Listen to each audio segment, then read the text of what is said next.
Chapter 7.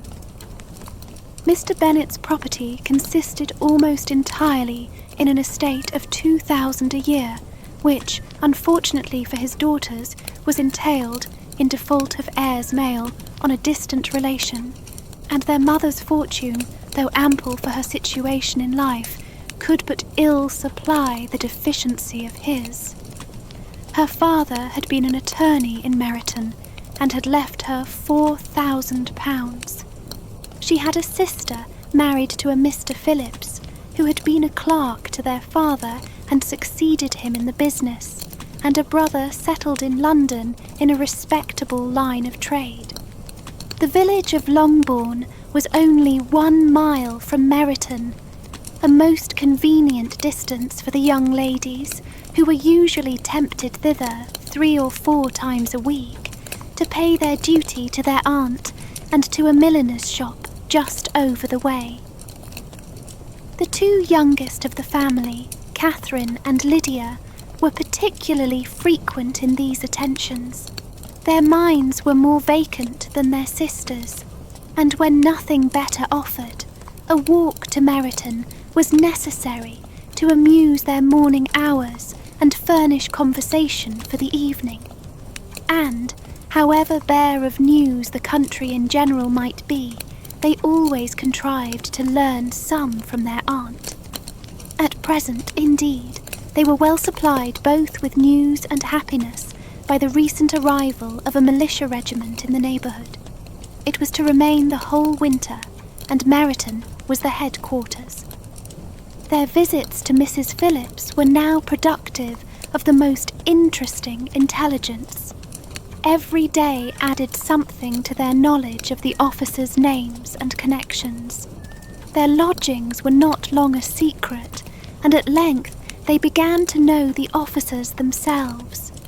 Mr. Phillips visited them all, and this opened to his nieces a source of felicity unknown before.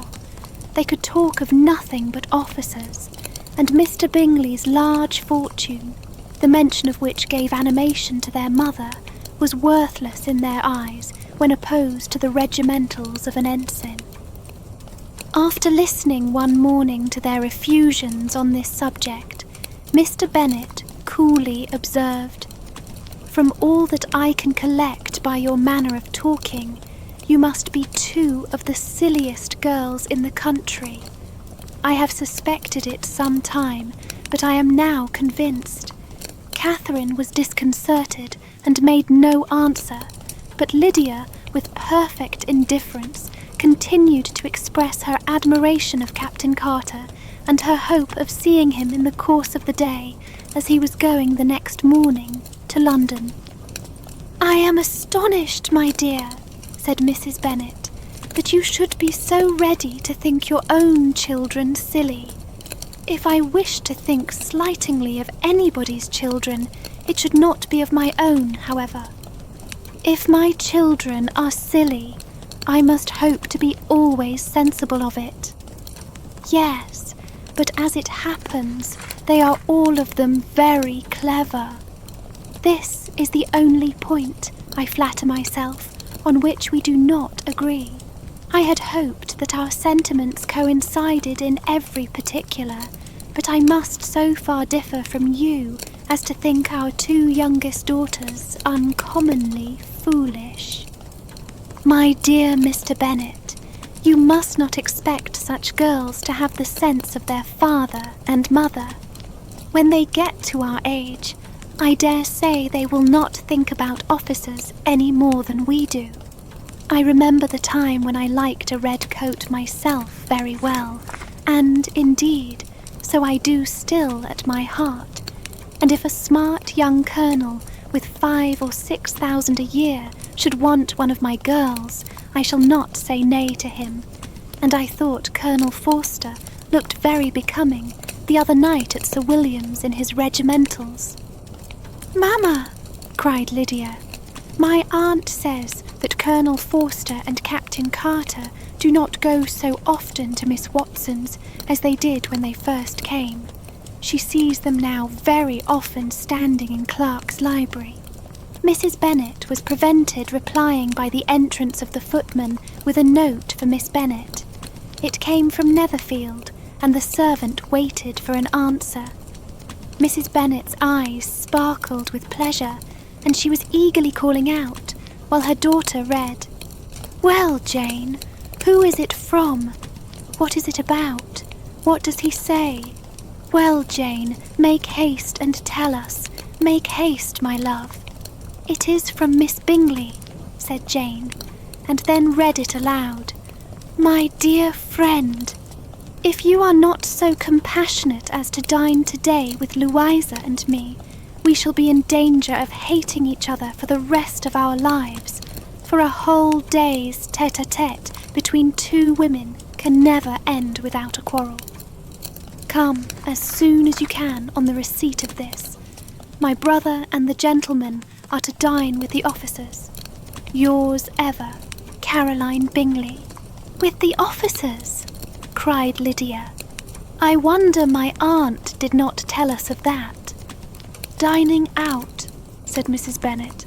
"That is very unlucky." "Can I have the carriage?" said Jane. "No, my dear, you had better go on horseback, because it seems likely to rain, and then you must stay all night." "That would be a good scheme," said Elizabeth, "if you were sure that they would not offer to send her home." "Oh, but the gentleman will have Mr. Bingley's chaise to go to Meryton, and the Hursts have no horses to theirs.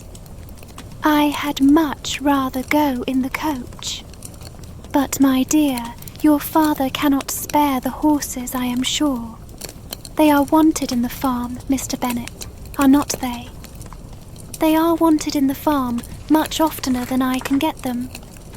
"But if you have got them today," said Elizabeth, "my mother's purpose will be answered." She did at last extort from her father an acknowledgment that the horses were engaged.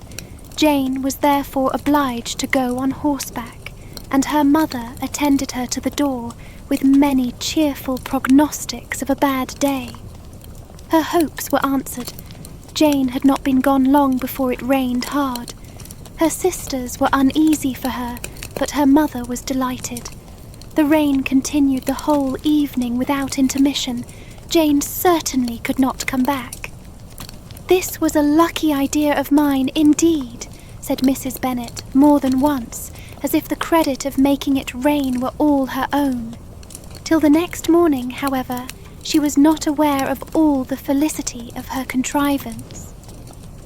Breakfast was scarcely over when a servant from Netherfield brought the following note for Elizabeth. "My dearest Lizzie, I find myself very unwell this morning, which, I suppose, is to be imputed to my getting wet through yesterday. My kind friends will not hear of my returning home till I am better. They insist also on my seeing Mr. Jones. Therefore do not be alarmed if you should hear of his having been to me, and, excepting a sore throat and a headache, there is not much the matter with me. Yours, etc." "Well, my dear," said Mr. Bennet, when Elizabeth had read the note aloud, "if your daughter should have a dangerous fit of illness, if she should die, it would be a comfort to know that it was all in pursuit of Mr. Bingley, and under your orders. Oh, I am not at all afraid of her dying. People do not die of little trifling colds. She will be taken good care of. As long as she stays there, it is all very well. I would go and see her if I could have the carriage."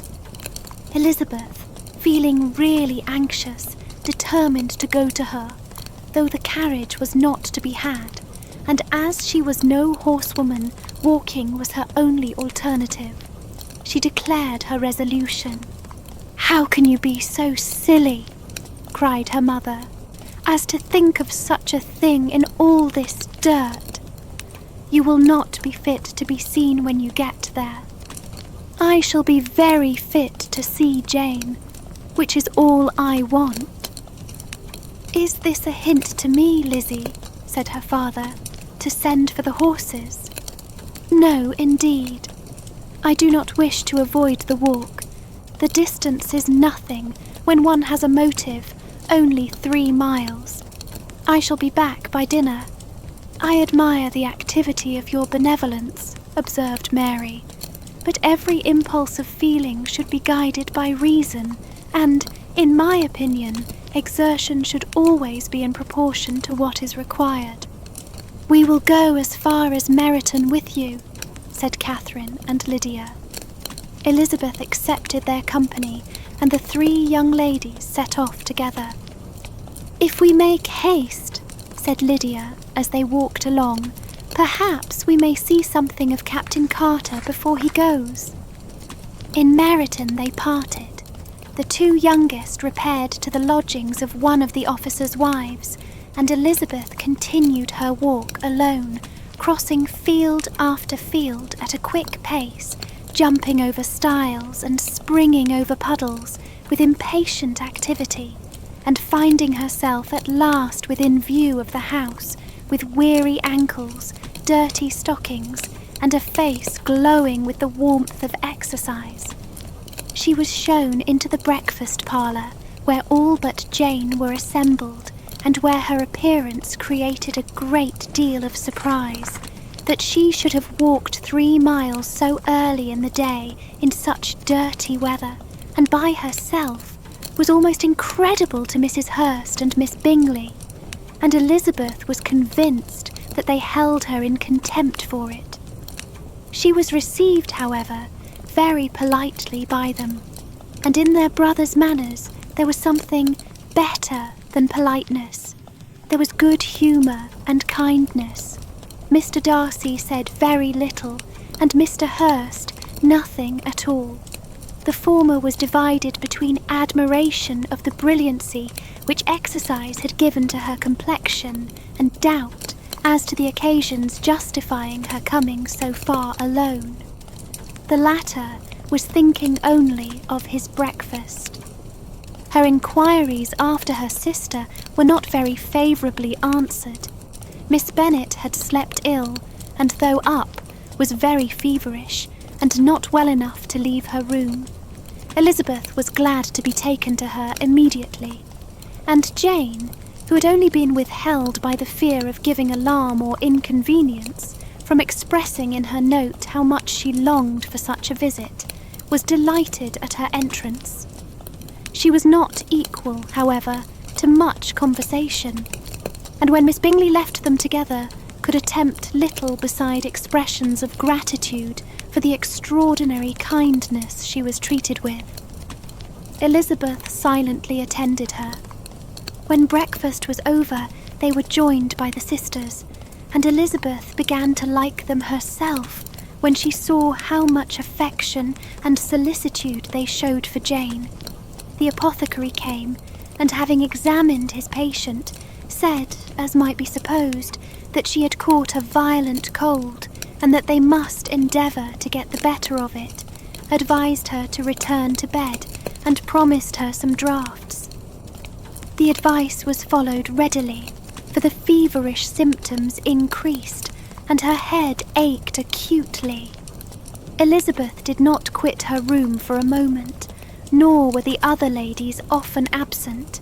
The gentlemen being out, they had in fact nothing to do elsewhere. When the clock struck 3, Elizabeth felt that she must go, and very unwillingly said so. Miss Bingley offered her the carriage, and she only wanted a little pressing to accept it, when Jane testified such concern at parting with her that Miss Bingley was obliged to convert the offer of the chaise into an invitation to remain at Netherfield for the present. Elizabeth most thankfully consented, and a servant was dispatched to Longbourn to acquaint the family with her stay and bring back a supply of clothes.